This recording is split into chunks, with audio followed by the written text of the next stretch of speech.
31st night కి farm house book చేసుకుని friends తో ఎంజాయ్ చేయాలనుకుంటున్నారా? అయితే వెంటనే డోసే యాప్ ని డౌన్లోడ్ చేసుకుని బుక్ చేసుకోండి.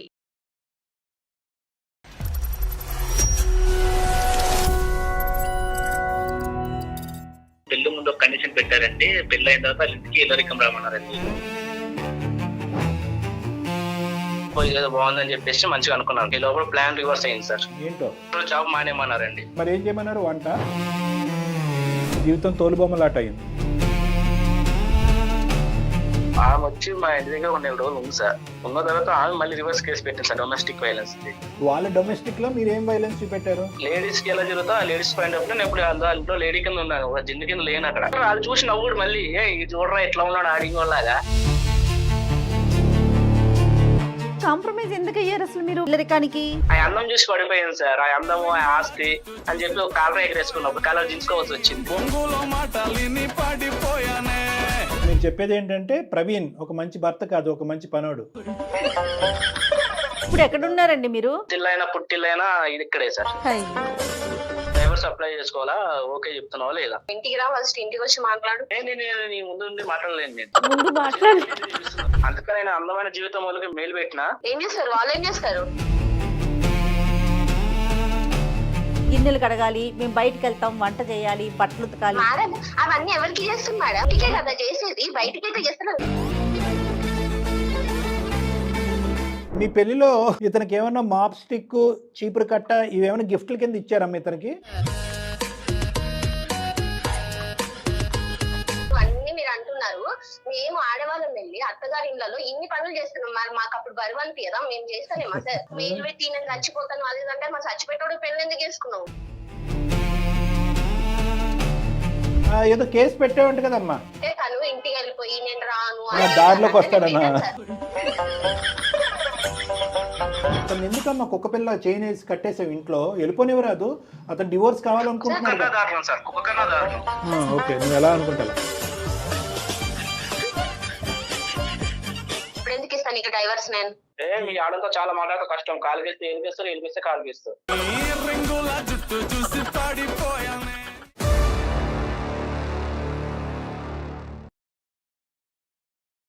నమస్తే డాక్టర్ గారు. నమస్తే మేడం. ప్రవీణ్ అని మనకి ఒక అతను మెయిల్ చేశారండి. మనం ఒకసారి ఒక రిలేషన్ లోకి వెళ్ళిపోయాం, ఒక బంధంలోకి అడుగు పెట్టినాక కొన్ని పద్ధతులు అలవాట్లని మార్చుకోవాలి, కొన్ని అడ్జస్ట్ అవ్వాలి, కొన్ని నేర్చుకోవాలి, కొన్ని చోట్ల తగ్గాలి. అవునా కాదంటారా?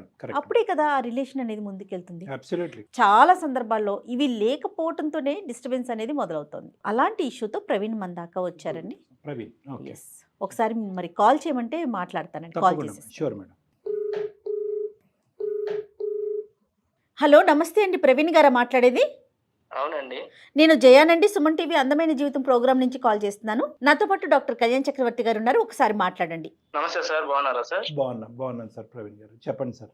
ఒక చిన్నది అంటే చిన్నది కదండి, పెద్ద సమస్య. అది చెప్పకూడదు, చెప్పాలో కూడా తెలియదు. మీ సమస్య ఏంటో చెప్పండి, చక్కటి పరిష్కారం కళ్యాణ్ గారు సూచిస్తారు. నా భార్య పేరు సునీత అండి. నాకు మ్యారేజ్ అయ్యి 4.5 years అయిందండి. ఓకే. ఒక 2 years పాప కూడా ఉంది. మీరేం చేస్తుంటారండి? సేల్స్ ఎగ్జిక్యూటివ్ అండి.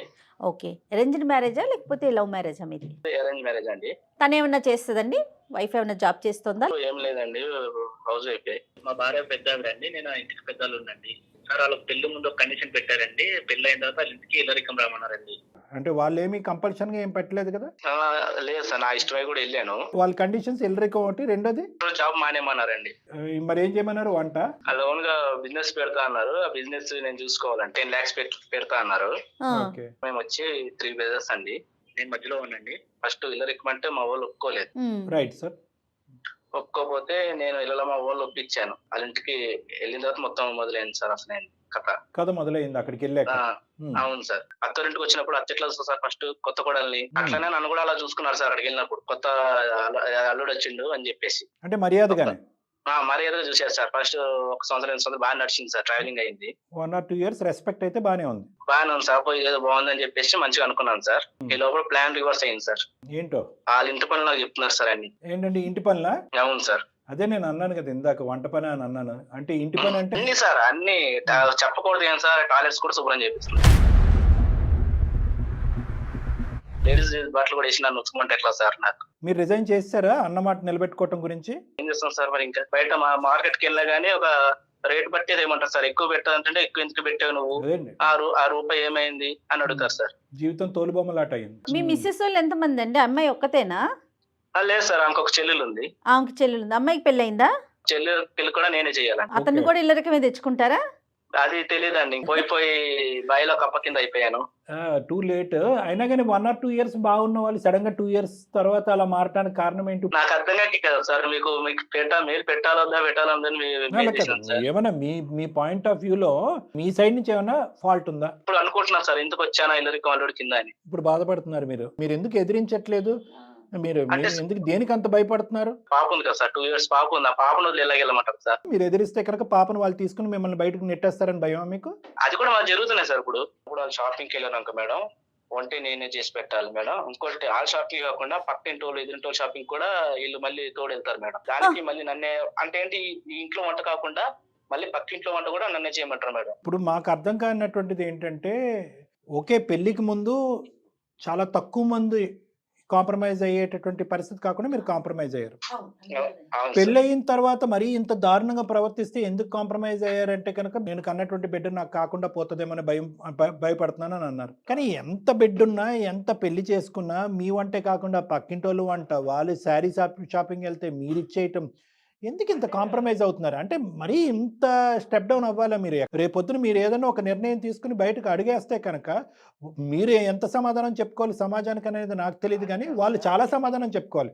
ఆల్రెడీ ఎదురింటి వాళ్ళు పొదిరింటి వాళ్ళు అన్నారు, బాబు ఎందుకు వచ్చావు ఇల్లరి కాలుడి కింద, వీళ్ళు అసలు మంచోళ్ళే కాదు, ఎందుకు వచ్చావు అన్న తర్వాత నేను డెసిషన్ తీసుకుని వెళ్ళిపోయాను సార్. ఇంట్లో నుంచి వెళ్ళిపోయాను, బయటకు వెళ్ళిపోయాను, మా ఇంటికి వెళ్ళిపోయాను. వెళ్ళిపోయిన తర్వాత వీళ్ళు మళ్ళీ మా ఇంటికి వచ్చారు. మా వైఫ్ మా ఇంటికి వచ్చి నాకు సర్ది చెప్పింది, రండి ఈసారి నేను బాగా చూసుకుంటా అని చెప్పి అన్నది. కానీ నేను రాను, నువ్వు వెళ్ళిపో అన్నాను. లేదంటే సపరేట్ గా మనం సపరేట్ గా ఒక కాపురం పెట్టుకుందాం అంటే, లేదు కుదరదు, నువ్వు వస్తే నా దగ్గరికి రావాలి. నేను నీలో కూడా నేను నీకు నాకు కుదరదు, నేను నీకు డైవర్స్ ఇచ్చేస్తాను, నా పాప నా దగ్గర ఉండేది అన్నాను. తనేమంటది? ఆమె వచ్చి మా ఇంటి దగ్గర 1 రోజులు ఉంది సార్. ఉన్న తర్వాత ఆమె మళ్ళీ రివర్స్ కేసు పెట్టింది సార్. నేను పెట్టబోయి ఆమె పెట్టింది సార్, మళ్ళీ డొమెస్టిక్ వైలెన్స్. అక్కడి వరకు వెళ్ళింది వ్యవహారం. ఇప్పుడు మీ డొమెస్టిక్ కాదు కదా ఇది, వాళ్ళ డొమెస్టిక్ లో మీరు ఏం వైలెన్స్ చూపెట్టారు? నేను కొట్టడం, తిట్టడము అవన్నీ చేశానండి సార్. గిన్నెలు సరిగ్గా తోమకుండా ఉండటం, టైంకి చపాతీలు చేయకపోవటం, ఏమన్నా తేడా అండి బాబు? ఇక్కడ ఎవరు లేకపోతే మళ్ళీ వాచ్మెన్ డ్యూటీ కూడా నాకే ఇచ్చేవారు సార్. అన్ని నాయే సార్, వాచ్మెన్ కానించి మళ్ళీ పని మనిషి వంట రాకపోతే వంట నేను వండుతాను సార్, అన్ని నేనే సార్. మీరు పెట్టాలి గృహహింస చట్టం. పక్కేమో పాప ఏడుస్తుంది, ఆ పాపని చూసుకోదు ఈమె. ఎట్లా మేడం ఈమెతో నేను వేగేది? వాళ్ళు చూసి నవ్వుడు మళ్ళీ, ఇది చూడరా ఎట్లా ఉన్నాడు ఆడింగోలాగా అని అంటారు సార్. మళ్ళీ ఏంటి సార్ ఇది? లేడీస్ కి ఎలా జరుగుతా లేడీస్ పాయింట్ ఆఫ్ నేను ఇప్పుడు ఇంట్లో లేడీ కింద ఉన్నాను, ఒక జింది కింద లేను అక్కడ. మీ ఇంట్లో మామగారు ఉన్నారండి, ఆయన కూడా ఇల్లరికమే వచ్చాడా? చెప్పాలని మామగారికి నాకు పరిచయమే లేదండి అసలు. మీకు వలేశారు, మీరు పడ్డారు అంతే. ఇప్పుడు మీ పేరెంట్స్ ఏమంటారండి? మా అమ్మ చెప్పినా నాన్న చెప్పినా తిడతారు. అప్పుడు చెప్పాను కదా చిలక చెప్పినట్టు, వెళ్ళావు ఇప్పుడు ఏమైంది చూసేవాంటారు సార్. మాట ఇప్పుడు ఇటు చెప్తే ఇటు బాధ, ఏది ఇల్లరికి వాళ్ళ కింద నువ్వే వస్తున్నావు కదా, ఇప్పుడు వచ్చావు కదా, మరి ఇట్లా మరి ఇట్లా చేస్తే ఎట్లా అని అంటారు. మరి వీళ్ళు బాధ. నాకు అటు చెప్పుకోలేకపోతున్నాను సార్, ఇటు చెప్పుకోలేకపోతున్నాను సార్. ఒకసారి చచ్చిపోదామని చెప్పి కూడా వెళ్ళిపోయాను సార్. అయ్యో కాదండి, ఇందాక డాక్టర్ గారు అడిగినట్లుగా ఎంత కాంప్రమైజ్ ఎందుకు అయ్యారు అసలు మీరు పెళ్లికి, అంటే ఇల్లరికానికి? ఆ అందం చూసి పడిపోయాను సార్. ఆ అందము ఆ ఆస్తి అని చెప్పి ఒక కాలర్ ఎగరేసుకున్నప్పుడు కాలర్ దించుకోవాల్సి వచ్చింది. ఎంత అమ్మాయి అందమైనా కూడా ఉదయం నుంచి సాయంకాలం వరకు గిన్నెలు కడుక్కోవడానికి రెడీ అయిపోతారా తమ్ముడు? అంటే ఈయన అంత ఎక్స్పెక్ట్ చేయలేదు పెళ్లికి ముందు, అంతేనండి? సో మీరు చెప్పేది ఏంటంటే ప్రవీణ్ ఒక మంచి భర్త కాదు, ఒక మంచి పనోడు. సరే నష్టం అయితే జరిగింది, ఇప్పుడు వచ్చిన కష్టం ఏంటి చెప్పండి? లాయర్ దగ్గరికి వెళ్ళి మీరు డైవర్స్ తీసుకోవచ్చు కదా, మాకెందుకు ఈమెయిల్ పంపించారు? మేడం ఆమె కూడా ఇస్తలే కదా, మా వైఫ్ కూడా. గృహహింస చట్టం పెట్టేంత వరకే ఉంది, కానీ విడాకులు అయితే కనుక ఇవ్వడానికి ఆవిడ రెడీగా లేదు. లేదు సార్, ఇదే అర్థం కావట్లేదు. ఇంట్లోంచి బయటకు రావడానికి రెడీగా ఉంది ఆవిడ. ఆమె ఒకసారి వస్తానంటుంది, ఒకసారి రానట్టుంది సార్. సో నాకు పాప కావాలి సార్. ఇంకో కండిషన్ సార్, ఇల్లరికం కింద వెళ్ళాం సార్. నాకు బయట నుంచే ఒక అదే నేను చెప్పాను కదా, మీ వైఫ్ మారాలి, ఇల్లరికం అనేటటువంటి సబ్జెక్ట్కి ఇంకా ఫుల్ స్టాప్ పెట్టాలి. లేదు వీటిలో ఎటువంటి మార్పు రాలేదు అంటే కనుక నాకు డైవర్స్ కావాలి. ఒకప్పుడు డైవర్స్ తీసుకునేటటువంటి పరిస్థితి వస్తే కనుక పాపతో పాటు నేను బయటకు వెళ్ళాలి. అవును సార్. నవ్వుతున్నాము, కొన్ని జోక్స్ వేసుకుంటున్నాం అంటే అనుకోవద్దు. ఎందుకు ఆ విధంగా మాట్లాడవలసిన పరిస్థితి ఏంటనేది కూడా చెప్తున్నాను. ఇది చాలా అన్యూజువల్ గా జరిగినటువంటి పరిస్థితి. బి అంత కాంప్రమైజ్ అవ్వకుండా ఉండవలసింది మీరు. సి ఇది ఆదిలోనే బ్రేక్ చేయవలసింది. డి మీ అమ్మగారు నాన్నగారు అందరూ కూడా వద్దురా ఇది కరెక్ట్ కాదు అంటే కనుక మీరే పోయి అందమనో డబ్బనో చెప్పి మీరు ఒక బొట్లో పడ్డారు. సో ఇక్కడ ఏంటంటే చేసుకున్న వాళ్ళకి చేసుకున్నంత అని అంటాం కదా, ఇక్కడ చాలా వరకు మీ ఇంగితం, మీ ఆలోచన భవిష్యత్తు గురించి పూర్తి స్థాయిలో లోతుగా ఆలోచించకుండా ఒరే వెళ్ళి బురుగుబొట్టులో పడ్డాను అన్నట్టుగా మీరు ఒక అడ్వాంటేజ్ తీసుకున్నారు. అది మీ జీవితానికి సంబంధించిన ఒక పెద్ద డిసడ్వాంటేజ్ అయింది. అసలు మెయిన్ స్ట్రాంగ్ ఎవరండి? మీ వైఫా మీ అత్తగారా? వైఫే సార్. సరే ఓకే, మేము మాట్లాడతాము. కానీ ఆవిడ ఇప్పుడు ఇక్కడ మీరు చూపెట్టేటటువంటి ఈ కుటుంబానికో ఆవిడ అందానికో ఆ డబ్బుకో మీరు చూపెట్టేటటువంటి తపనలో ఆవిడ 10వ వంతు కూడా చూపెడుతున్నట్టు నాకు అనిపించలేదు. ఉంటే ఉన్నాం, లేదంటే వెళ్ళిపోతాం, గట్టిగా మాట్లాడితే డొమెస్టిక్ వైలెన్స్ కేసు పెడుతుంది ఆవిడ. సో ఆవిడ ఎక్కడా కూడా ఈ ఫ్యామిలీకి డివోర్స్ ఇవ్వట్లేదు అంటే కనుక, మరి డివోర్స్ అనేది ఎందుకు ఇవ్వట్లేదు అంటే కనుక ఒక మంచి భర్తను వదులుకోవాలని ఇవ్వట్లేదా, లేదంటే ఒక మంచిగా పనిచేసేటటువంటి వ్యక్తిని వదులుకోవాలని ఇష్టపడట్లేదు? నాకు తెలియదు సార్.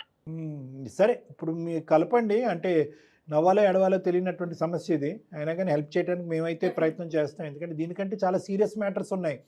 కానీ మీరేంటంటే ఇందాక మీరు ఈమెయిల్లో ఈ సమస్యకి పరిష్కారం ఇల్లరికం ఇవన్నీ జయ మేడం చదివారు, ఆవిడ చాలా నాలెడ్జబుల్, ఇలాంటివి బాగా అసెస్ చేస్తారు. కానీ ఆవిడ ఇందులో ఈ సిచ్యువేషన్ టేకప్ చేయడానికి ఒక కారణం ఏంటంటే, సార్ మీరు దారి చూపెట్టకపోతే నేను సూసైడ్ చేసుకుంటానని ఈమెయిల్లో పెట్టడం వల్ల వెళ్ళాను సార్. సూసైడ్ దగ్గర వెళ్ళాను సార్. ఆ పాప గుర్తొచ్చి మళ్ళీ వెనక్కి వచ్చాను సార్. ప్రేక్షకులకి, చూసే ప్రేక్షకులకి వేలాది ఈమెయిల్స్ వస్తున్నప్పుడు కూడా ప్రత్యేకంగా ఈ కేసుని ఎందుకు టేకప్ చేయరని చెప్పి కొంతమంది ఏమైనా కోపగించుకోవచ్చు, బాధపడవచ్చు. కాబట్టి వాళ్ళకి ఎక్స్ప్లెనేషన్ ఇస్తున్నాం. రెగ్యులర్గా మనం అటువైపు చూస్తాం సమస్య, ఎస్ ఇటువైపు చూస్తున్నాం కదా, ఇలాంటి సమస్యలు కూడా ఉన్నాయని మీ ముందు పెట్టాలి, మీ పరిష్కారం తెలియాలి అనే ఉద్దేశం అండి. No doubt about this. ఇప్పుడు ఎక్కడ ఉన్నారండి మీరు ప్రెసెంట్? పుట్టింటికి వెళ్ళడానికి కూడా లేదు, పుట్టిల్లైనా ఇక్కడే సార్, అన్ని ఇల్లే. అదేలేండి. అదే ఆవిడ పేరేంటి? సునీత సార్. సునీత గారు. Okay right. చేస్తారా, ఒకసారి కాల్ చేస్తారా? ఓకే చేయండి. कॉल को होल्ड पे रखा है, कृपया लाइन पर बने रहें। హలో, ఇక్కడే బయట ఉన్నా, ఇంటి బయట ఉన్నా. ఒక చిన్న పని ఉంది, వచ్చిన. ఇంటికి వచ్చేసాయి, ఫస్ట్ ఇంటికి వచ్చేసాయి. బట్టలు చూపిస్తున్నారు, అన్ని చేపిస్తున్నారు. ఎట్లా నాయన అయితే పర్వాలేదా? ఇంట్లో ఆడవాళ్ళు కూడా చూపిస్తే ఎట్లా? ఏమైంది అయితే ఏమైంది? ఇప్పుడు ఏమైంది దానికి? ఇప్పుడు ఎందుకు నువ్వు ఫోన్ లో చెప్పి ఇవన్నీ మాట్లాడటం? నువ్వు ఇంటికి రా, ఫస్ట్ ఇంటికి వచ్చి మాట్లాడు. నేను నీ ముందు మాట్లాడలేను. నేను మాట్లాడు, చెప్పు, ఏంది చెప్పు. ముందు ఎందుకు చేపిస్తున్నారు? ఇల్లరిక మళ్ళీ ఎట్లా చూసుకోవాలి? ఇల్లరిక అల్లుంది కొనే కదా వచ్చింది. స్టార్టింగ్ నీకు తెలుసు కదా ఏముంటది. ఇల్లరికము అని వచ్చినప్పుడే నీకు అర్థం కావాలా? అదే నేను అన్ని నాది అనుకొని చేసుకుంటా పోతా అంటేనే ఇల్లరికం. మా మమ్మీ డాడీ మాట్లాడే తీసుకొచ్చింది కదా, మీ ఇష్టానికే కదా వచ్చింది. మేము బలవంతంగా అయితే రండి రండి అని అనలేదు కదా. నేను ఇట్లా అనుకోలేదు కదా, ఇట్లా వాచ్మెన్ జాబ్ చేయాలా, అన్ని చేయాలా. నన్ను వదిలేసి కూడా పోతున్నావు నువ్వా? ఎట్లా అంటే అటు నువ్వు బయటికి వెళ్ళి ఇవన్నీ ఎందుకు మాట్లాడుతున్నావు? నువ్వు ఫస్ట్ ఇంటికి రా, ఇంటికి వచ్చినాక మాట్లాడదాం. డైవర్స్ అప్లై చేసుకోవాలా? ఓకే చెప్తున్నావా లేదా? ఇప్పుడు ఎందుకు ఇస్తాను నీకు డైవర్స్? నేను ఇక్కడ టార్చర్ పెడుతున్నారు. మరి ఏం టార్చర్ పెడుతున్నాము? నీ ఇంటికి ఎప్పుడు ఏమన్నా డబ్బులు కావాలనగానే నీ డబ్బులు పంపిస్తున్నావు, అన్ని చేస్తున్నావు, అవన్నీ మేము అట్లానే అంటున్నామా?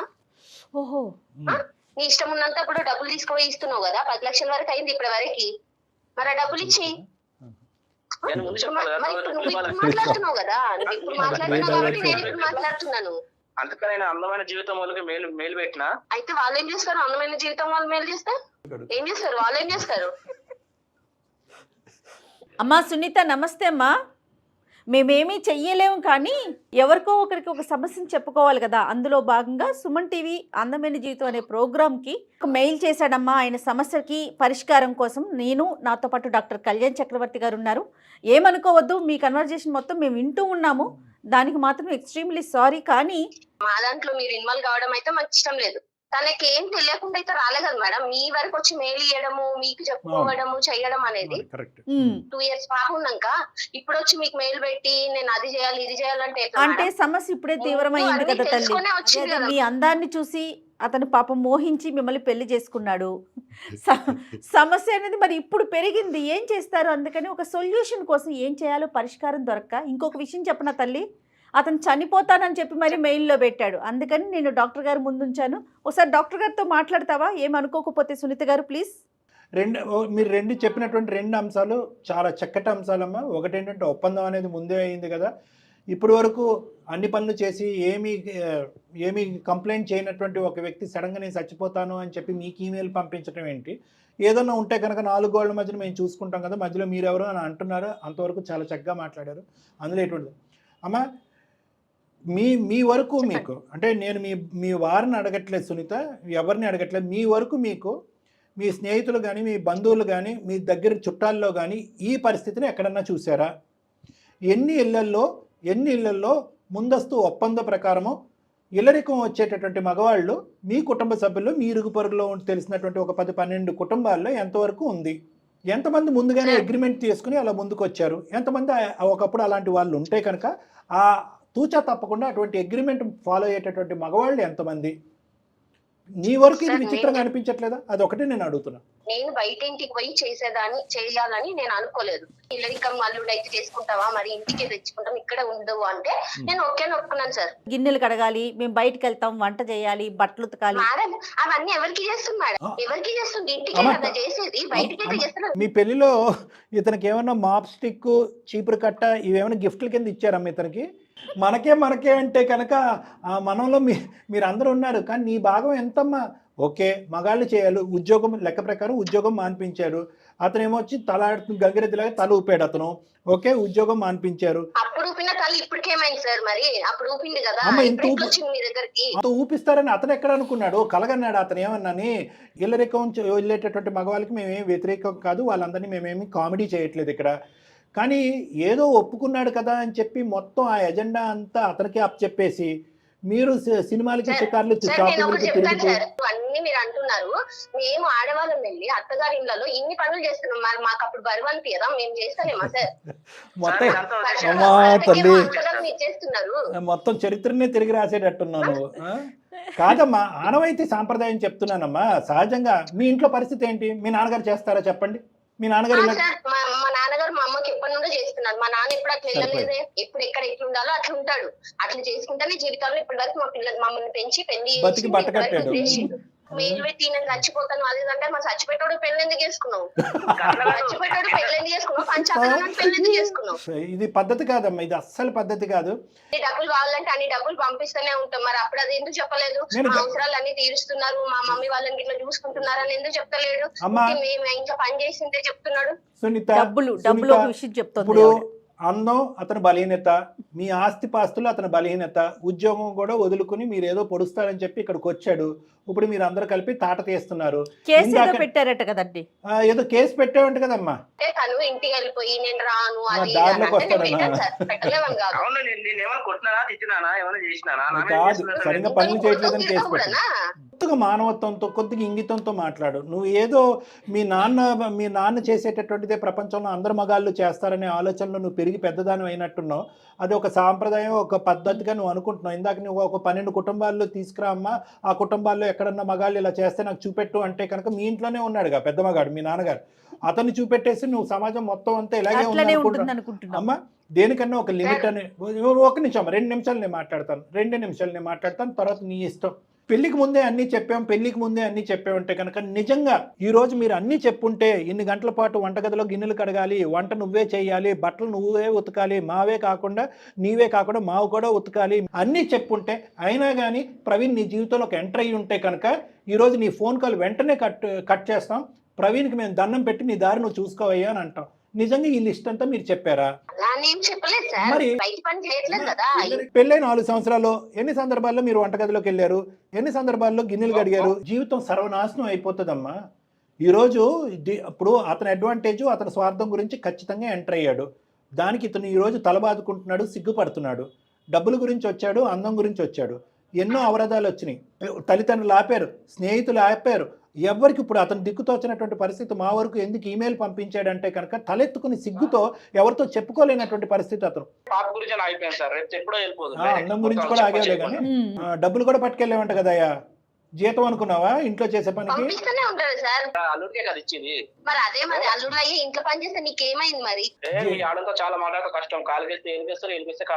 అతను ఎందుకమ్మా కుక్క పిల్ల చైన్ వేసి కట్టేసావు ఇంట్లో? వెళ్ళిపోనివ్వరాదు, అతను డివోర్స్ కావాలనుకుంటున్నాడు. ఓకే, నువ్వు ఎలా అనుకుంటా.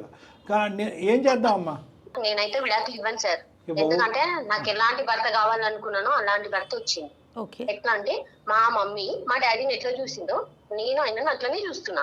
నాకు అందుకే నేను బయట ఇస్తా అంటే నేను వెళ్ళలేదు. నాకు ఇల్లరికం అయితే నేను చేసుకుంటా అన్నా, లేకపోతే చేసుకోమన్నా నేను. అమ్మ నువ్వు చూసింది అదే వాతావరణం కాబట్టి, మీ అమ్మ అదే సాంప్రదాయాన్ని కంటిన్యూ చేసింది కాబట్టి, మీ నాయన అంతేగా అనే బ్యాచ్ కాబట్టి ఇది నడుస్తుందమ్మా. కానీ అన్ని సందర్భాల్లో అన్ని చోట్ల ఇదే ఆనవాయితీ సాంప్రదాయం ఉండదు. నువ్వు తెలివైనటువంటి అమ్మాయి, చదువుకున్నటువంటి అమ్మాయి, ఇరుగు పొరుగు కాపురాలు ఎన్నో చూసినటువంటి అమ్మాయి, ఈరోజు ఏదైనా కూడా తెగేంత వరకు తీసుకురావద్దమ్మాయి. ఎందుకంటే చంటి బిడ్డ అన్యాయం అయిపోతుంది, చంటి బిడ్డ అన్యాయం అయిపోద్ది. ఇప్పుడు సరదాగా 4 జోకులు వేసుకుని 2 మాటలు అనుకుని ఈరోజు నవ్వులాటగా అనిపించే మన అంశం ఎల్లకాలం అదే నవ్వులాటగా ఉండదు. అవునండి. ఈరోజు ఓపిక సహనం నశించి నేను చేసినటువంటి తప్పుకి చెప్పుకునే నాదురే లేడు, నుయ్యో గొయ్యో చూసుకుంటానని ఇతను అనుకుంటే కనుక ఆ బిడ్డకు తండ్రి లేనటువంటి పరిస్థితి వస్తుంది. లేదు నాకు బిడ్డ కూడా అక్కర్లేదు, ఈ నరకాన్ని ఈ బానిసత్వాన్ని నేను అనుభవించలేని చెప్పి బయటకు నడుచుకుంటూ వెళ్ళిపోతే కనుక అది కూడా ఒక సమస్య. ఇంకా ఆ సమస్య వరకు రాలేదు కాబట్టి నువ్వు ఇంత గర్వంగా ఇంత పొగరగా నువ్వు మాట్లాడుతున్నావు. అతను ఇంకా నిన్ను నీ బిడ్డని కావాలనుకుంటున్నాడమ్మా. లేకపోతే అతను ఒక కంప్లైంట్ చేయాలన్నా, లేకపోతే డాక్టర్ గారు అన్నట్టుగా ఏదైనా ఒక డెసిషన్ తీసుకున్నాడు అనుకో, ఏమవుతుంది ఆలోచించు. బిడ్డ గురించి అంటున్నాడు కానీ ఇతనిలో కూడా బలహీనతలు ఉన్నాయి. ఒకటి నీ అందం అంటాడు, రెండోది ఏంటంటే కనుక ఉద్యోగం మానేసి ఇంట్లో కూర్చున్నాడు. ఇప్పుడు 100 రూపాయలు పెట్రోల్కి కావాలన్నా చేసేటటువంటి పరిస్థితి, దానికి తోడు 10 లక్షలు తీసుకెళ్లి వాళ్ళ ఇంట్లో ఇచ్చాడు. సో ఇవన్నీ కూడా ఎలా అయిపోయిందంటే కనుక అతనికి ఒక చిక్కుముడి సమస్యలాగా అయిపోయింది. డబ్బులు తీసుకున్నందుకు ఇక్కడే పడి ఉండాలా, ఈ బానిసత్వం అనుభవించలేక బయటపడాలా అని అర్థం కానటువంటి పరిస్థితిలోకి అతను వెళ్ళిపోయాడు. నీకు ఇప్పుడుకొచ్చి ఎవరు కూడా ఇలా విడమర్చి చెప్పినటువంటి వాళ్ళు ఎవరు ఉన్నారని నేను అనుకోలేదు. అరే బెలే సంపాదించా, మొగుడు వచ్చాడు, పనుడు వచ్చాడు అనేటటువంటి విధంగా మీ జీవితాలను చూసి నలుగురు సంబరపడేటటువంటి ఒక సినిమా మీరు చూపెడుతున్నారు ప్రపంచానికి. అది మీకు అర్థం కాదమ్మా. అందరూ గర్వంగా చెప్పుకుంటారు, అబ్బా నువ్వు ఎంత రిలాక్స్డ్గా ఉన్నావు, రాణిలాగా ఉన్నావు, నీ కాళ్ళ దగ్గరికి అన్నీ తీసుకొచ్చి మీ ఆయన పెడుతున్నాడని చెప్పి మాట్లాడుకునే మనుషులు వెనకాతల మీ కాపురాన్ని, మీ జీవితాలను చూసుకుని ఒక కామెడీ సినిమా చూస్తున్నట్టుగా ఫీల్ అవుతారు. అది నీకు అర్థం కావట్లే. సునీత ఒక్కసారి ఆలోచించుకోమ్మా. నువ్వు ఊహించుకున్నటువంటి ఆ సినిమా ఏదైతే ఉందో అది ఇప్పటి వరకు ఫ్లాప్ అయ్యింది. జీవితాన్ని ప్రారంభించాలి, ఇద్దరు సంతోషంగా సుఖంగా ఉండాలి అంటే కనుక ఒక మగాడికి మోస్ట్ ఇంపార్టెంట్ ఏంటంటే కనుక అది ఇల్లరికం వచ్చినా ఎక్కడికి వెళ్ళినా కూడా ఫస్ట్ ఇండిపెండెంట్గా తన కాళ్ళ మీద తను నిలబడటం అనేది ఇంపార్టెంట్. ఒక సేల్స్ ఎగ్జిక్యూటివ్గా ఒక గౌరవప్రదమైనటువంటి ఉద్యోగం చేసుకున్నాం. నేను ఇల్లరికం వస్తాను అయినా కానీ నా సంపాదన నేను చూసుకుంటాను, మీరు ఎంత డబ్బున్న వాళ్ళైనా సరే అనే మాట నువ్వు అప్పుడు అనుంటే కనుక ఈరోజు నీకు ఈ పరిస్థితి వచ్చి ఉండేది కాదు. చాలా మిస్టేక్ చేశాను సార్. సో నేనేమంటున్నానంటే ఆ అమ్మాయికి కూడా కొంతవరకు అర్థమైంది. అంత ఈజీగా ఆ అమ్మాయి మనసు మార్చుకున్నట్టుగా నాకైతే అనిపించట్లేదు. ఎందుకంటే చిన్నప్పటి నుంచి నాన్న చేసేటటువంటి విధానం చూసింది కాబట్టి అంత ఈజీగా మారుతుందని అనుకో. సో నా ఉద్దేశం ఏంటంటే అమ్మ సునీత, మా ప్రోగ్రామ్ మీద మా మాట మీద నీకు ఆ గౌరవం ఉంది కాబట్టి, అదేవిధంగా ప్రవీణ్ గారు మీరు ఒక సమస్య ఇక్కడికి వచ్చారు కాబట్టి చాలా వరకు 70% మీ ఇద్దరికి సమస్య ఏంటి అనేది అర్థమైంది అన్నది నాకు అర్థమవుతుంది. ఇతను డైవర్స్ కావాలి అని అంటున్నాడు, నువ్వైతే డైవర్స్ ఇవ్వను అని సునీత అంటున్నావు. At the end of the day మ్యాండేటరీగా డైవర్స్ కావాలని కూడా ప్రవీణ్ అనలేదు. ఇందాక మాతో చెప్పాడు ఏమంటే కనుక మార్పు వస్తే, నాకు స్వేచ్ఛ వస్తే, నన్ను ఒక మనిషిగా అర్థం చేసుకుంటే, మొగుడుగా నాకు ఒక గౌరవం ఇస్తే, ఈ మార్పులు వస్తే కనుక నేను కంటిన్యూ అవడానికి రెడీ అని కూడా ఇందాక అన్నాడు. కాబట్టి ఇక డైవర్స్ అనేటటువంటి అంశం ఇక్కడి నుంచి డిలీట్ అయిపోయింది. కాబట్టి మీరిద్దరూ వస్తే కనుక దీర్ఘకాలికమైనటువంటి పరిష్కార మార్గాలు ఏంటి, ఒకరిని ఎలా అర్థం చేసుకోవాలి, ఒకరి డబ్బు గురించి ఒకరిని వాడుకోవటం, ఇంకొకరు ఏంటంటే పని గురించి ఒకరిని ఇంట్లో పెట్టుకోవటం అనే పద్ధతి బాలేదు, అది కరెక్ట్ కాదు. పెళ్ళి యొక్క నిర్వచనం అది కాదు. కాబట్టి ఆ నిర్వచనం ఏంటి అనేటటువంటి అర్థమయ్యే విధంగా నేను చెప్తాను. ఫస్ట్ మీరిద్దరు రండి, తర్వాత మీ పేరెంట్స్ని తీసుకురండి. మీతో ఒకసారి కలుస్తాం సార్. మేము వచ్చి నావి కూడా కొన్ని ప్రాబ్లమ్స్ ఉన్నాయి సార్, మీతో షేర్ చేసుకుంటాను సార్ నేను. తప్పకుండా. మీ ఆలోచనలు, మీ ఇబ్బందులు ఏంటి, ఇతని వ్యక్తిత్వంలో ఎటువంటి లోపాలు కనిపించినాయి అని కూడా కూలంకుషంగా మనం డిస్కస్ చేసుకుందామా. దానికి కూడా నేను పరిష్కారం చెప్తాను. Don't worry about it. Doctor గారితో వచ్చి మాట్లాడటానికి మీరు ముందుకు వచ్చారు, ఒక అడుగు ముందుకేశారు, చాలా సంతోషం. మీరును సునీత ఖచ్చితంగా ఒకసారి రండి, దాని తర్వాత వాళ్ళ పేరెంట్స్ కూర్చోబెట్టేది అనేది మనం ఆలోచిద్దాం. పర్ఫెక్ట్. అంతే కదా డాక్టర్? అంతే మేడం, పర్ఫెక్ట్. రైట్ అండి. అంటే ఇంత ఒకేసారి అమ్మాయి ఎంత టర్న్ అవుతుంది అనుకోలేదు. మరి అది మార్పు కావచ్చు, కాకపోవచ్చు, ఆలోచనలు అయితే పడింది బహుశా. మేడం ద థింగ్ ఈజ్ ఏంటంటే ఇక్కడ చాలా క్లియర్ కట్గా తను పెరిగినటువంటి వాతావరణమే అంతా అనుకుంది. అవునవును. వాళ్ళిద్దరు కమిట్ అయిపోయారు, ఫాదరు మదరు. ఫాదర్ స్టార్టింగ్లో కంప్లైంట్ చేసి ఉండేవాడేమో, తర్వాత ఆనవాయితీగా సాంప్రదాయంగా అతను కంటిన్యూ అయిపోయాడు. Why can't have the same solution? మా అమ్మ నాన్నకి నేను పక్కనే ఉండాలి, ప్లస్ పని చేసే మగాడు కావాలి. కానీ ఆ అమ్మాయి ఏంటంటే ఎక్కడో ఈ కాన్సెప్ట్లో, అంటే ఒక్క మాటతో నేను కంక్లూడ్ చేస్తాను, ఈ ఎంటైర్ కాన్సెప్ట్లో అసలు భర్త అంటే ఎవరు, భర్త పాత్ర ఏంటి, భర్త అనేటటువంటి వాడు కేవలం అత్తింట్లో ఉంటూ పనులు చేయటం ఒకటే కాదు, అతనికంటూ ఒక వాల్యూ ఉంది, ఒక ఆలోచన ఉంది, ఒక ఇది ఉంది అనేటటువంటి ఆ భర్త అనేటటువంటి కాన్సెప్ట్ పోవటం అనేది ఇక్కడ అవునండి, దురదృష్టకరం. అవును. అంటే అదే వాతావరణంలో ఉండటం Yes, వల్ల absolutely. మెయిన్ అది. రైట్ కళ్యాణ్ గారు, నమస్తే. నమస్తే మేడం.